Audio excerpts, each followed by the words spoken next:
The need for love and security is so strong that some people will do anything to feel like they're in a relationship, including attaching to an unavailable person and then structuring their whole life, their hopes, their plans, the way they spend their time to feel like this person who isn't into them really is into them, that they're the one. Now, the story of impossible love has been pounded into our imaginations by thousands of TV shows and movies where one person is really damaged and bitter, and then this wonderful person comes along who loves them unconditionally and basically heals them into being the amazing, loving partner of their dreams. But what actually happens when you love an unavailable person unconditionally? My letter today is from someone I'll call Erin, and she writes, "Dear Anna, I'm interested in this guy, Edward. He's the first person I met on a dating app. I'm 26 and he's 10 years older than I am." I've got the pencil here. And I'm going to circle things I want to come back to on a second reading, but let's read through Erin's letter and see how it comes out. See if I can help. All right. "He is the sweetest person ever. He's gentle and sensitive. He suffers from agoraphobia and he rarely leaves the house. We chatted on and off. We met once at his place. We kissed and nothing else happened after that. He was the second person I ever kissed. The first was my ex of 6 years. As you guessed, I fell hard for Edward. He says he wants to see me again. I'm not one to play games, and I was direct. I told him I like him a lot, but at the same time, I told him I won't sleep with him because I don't want him to see me just for sex. Plus, I'll only have sex after marriage. To keep it short, I made it clear that I don't want him to treat me like disposable toilet paper. I want a relationship with him. It took him 4 days to reply, and this was also because I asked if he's okay. He tells me he is hurt and doesn't know what to say. He tells me he's not super emotionally available.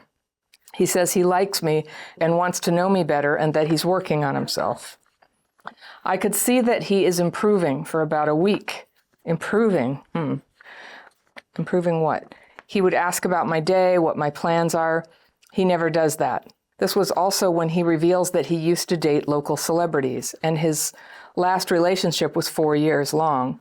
This tells me that he's able to sustain a relationship. But after that, he goes back to being distant.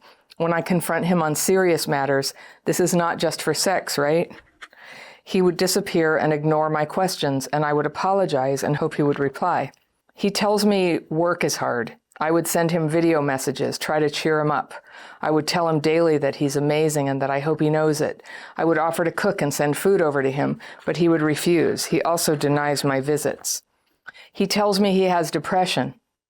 I told him I'm here to stay.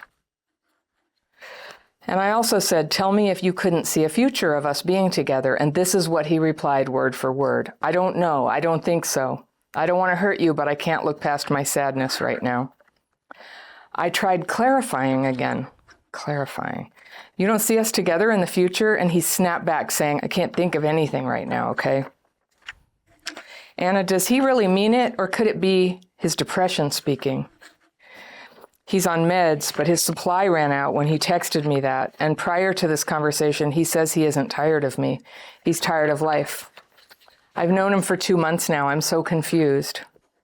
Is this just him being emotionally unavailable? I miss him. I really like him. I don't want him to ignore me, and I want a life with him. I want to salvage this. Can I salvage this? Did I do something wrong? He is the second person I ever kissed, I've ever loved. Please, please, please help me. My heart hurts so much. I wish I can reach into my chest and squeeze it so it stops aching. Please help me understand my situation and provide clarity. Sincerely, Erin. Okay, Erin, I gotcha. I don't think what you're going to hear from me is what you were hoping to hear or what you really expected. But I'm just going to say, I think that you are in a very bad mental health state. That's what I think. And I think sometimes when it's this pronounced, a really good thing to do is to seek out therapy. So first, let me say that. That's where I'm going to go with this. So here's why I say that. You're 26. You've only had one relationship, and it only you had your first kiss with somebody other than this past relationship, with somebody you met online on a social media app, right? Met him on a dating app. Okay. So dating apps, let me just help set the stage here. A dating app is a way that you can get exposed to hundreds of people who may or may not represent themselves accurately. If you're a 26-year-old woman, chances are very high that there will be many men who would like to have sex with you. And some of them will be open about that. Some of them might date you. Some of them might trick you. So who knows? Dating apps are notoriously complicated and messy, and a person needs to be very smart if they're going to use them successfully. Okay? So you chatted with him off and on. He's the sweetest person ever, and you say this casually. He has agoraphobia and rarely leaves the house. Okay, that happens to people. That is a mental health condition. It's not unheard of. But I would say if somebody can't leave the house, they are just like right away, that's not a good person for you to date. Here's somebody you don't even know, and I'm going to get into it with the way you've dedicated your entire life to him after meeting him one time. This is why I say I think it's therapy time. He's got serious problems. And what I like about him is he's been very upfront. He has agoraphobia. He doesn't think he sees a future with you. He has a lot of depression. He can't really think about other things right now. So I think your confusion where you're like, am I hearing it wrong? Could I twist this in a way that means that he actually loves me and it's going to work out? That's what limerent people do. That's not what he's saying. You can take him at face value. He, was interested enough, but he won't even let you come visit him anymore. And I'll tell you why, and this might hurt, but you're being like a stalker, okay? He's trying to set boundaries with you. Sometimes people aren't very good at doing it nicely. Maybe he should have never accepted a date with you, who knows? But he's telling you now he can't do this right now. And you noticed he was nice and sweet and sensitive, so I can tell, he's maybe not being as direct as he could be, or maybe he is and you're not hearing it, because the little that he is saying, I think you're not hearing. You said, I'm here to stay. I'm going to cook for you. I'm going to cheer you up. I'm going to send you stuff all the time. And I just want to tell you, Aaron, when you do date again, I want to really encourage you to have a therapist and maybe a 12-step program of like Love Addicts Anonymous, and people to support you and help you get a read on what is considered an appropriate speed of getting to know somebody. So I would say you can't really decide that you love somebody and want to stay with them forever in less than 12 to 18 months. Anything less than that I would consider hasty. One meeting, definitely like something's going on with your thinking there. It's not a rational choice, and especially with what he's telling you, that he's not really available, he doesn't want to be with you, he doesn't want you to come over. It's a very weird thing for you to make a decision inside that's it, I'm going to be with him. So a lot of times I get letters from people and they have a little bit of, they're simultaneously like doing what you're doing, but part of them is aware of it and they're like, God, I'm just like stuck in this relationship. But I hear you literally asking me like, how do I save this? And so you can't save this. This is not a good situation. You can save yourself by allowing it to slip away. I don't think you even have to do anything. He's trying not to see you right now. One day, you'll be in a relationship with somebody who does at least as much work as you do to try to make the whole thing work. And that is very likely to require that you learn to go very, very slowly in dating. So I'm going to tell you that as a heads up.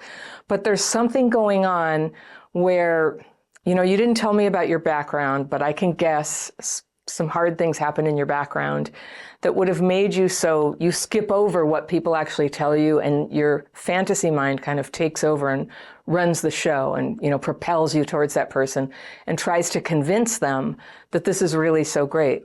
And so as somebody who has tried to convince somebody that wasn't into me before that they should be into me, I can just tell you, like, it does not get the results you want. Even if you succeed in getting them to go, okay, fine, I'll hang out with you another day or two. It's miserable when you know it's not what they chose. It's a totally different thing when somebody is seeking out your companionship. But healthy people, they might be attracted to you at the beginning, but they're going to pull back. And I do not consider Edward a healthy person because he's got agoraphobia right now. That's very, very serious. And and he's depressed. So I'm not saying he's a bad person, but he's got two mental health things right now that are, negatory for getting involved in a relationship with somebody. For couples who have been together a long time and one person falls into, a mental health, downturn, depression or agoraphobia, fear of going outside, then there's a relationship there that might be worth, you stay together, you support each other. And those are, depression and agoraphobia are two things that people can get through. But not people who don't know each other. People who don't know each other can't do that for each other. So I just hear like there's something in you that is just wants somebody to love so much that you will deny every bit of reality, the fact that it's not that you'll just deny everything to pretend this is the one and it's this exalted love. That's an addiction for a lot of people, the belief in this like great exalted love and it'll be so perfect and beautiful. And it can really do damage to a person's life.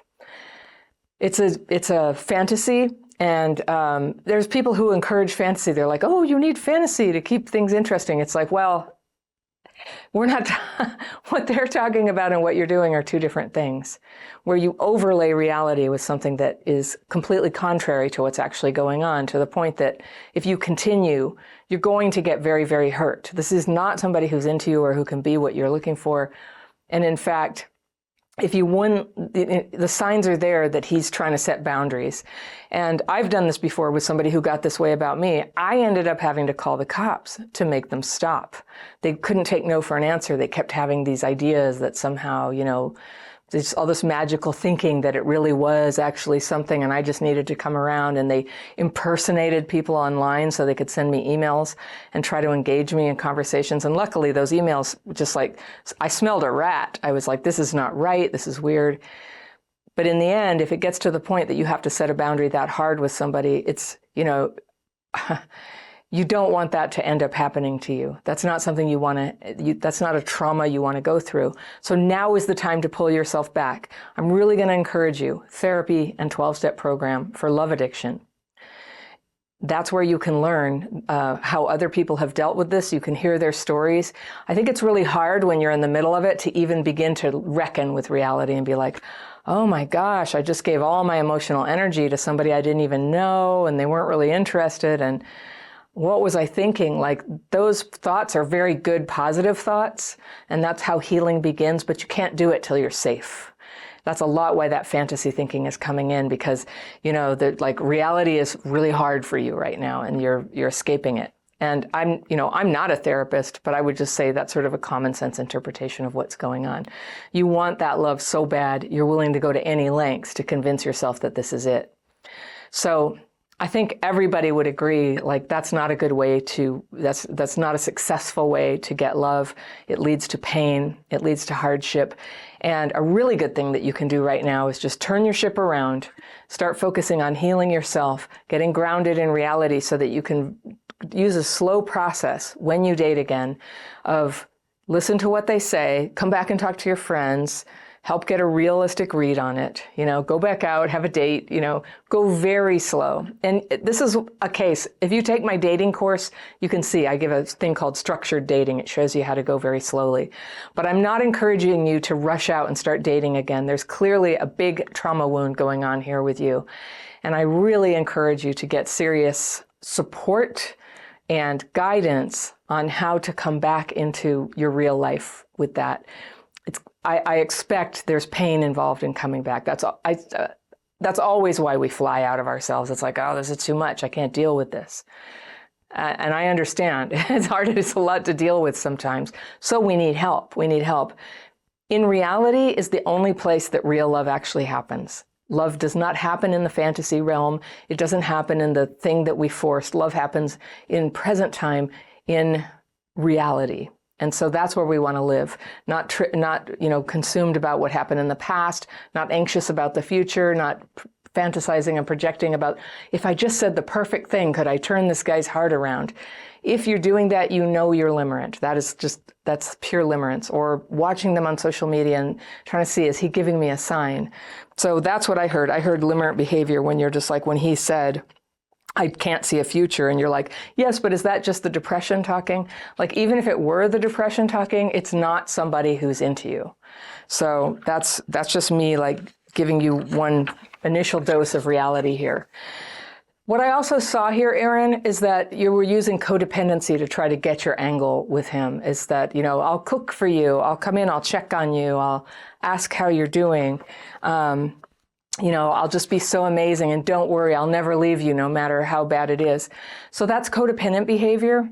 And that is something that people often think of as sort of like the harmless little companion to the actual bad kind of person, like a narcissist or an addict or something.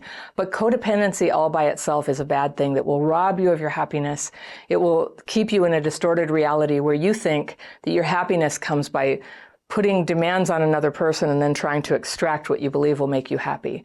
There's another way where you work on your own life and become happy, and then you become attractive to somebody who comes along and loves you as you are, and there's no manipulation necessary. They're not a project. You don't have to change them. You don't have to interpret their depression. They're just a person and they love you. So if anyone watching if you're asking yourself, am I in a codependent relationship? Is it me? Is it them? I have a download for you. It's free. You can click on it here and get it for yourself, and I will see you very soon.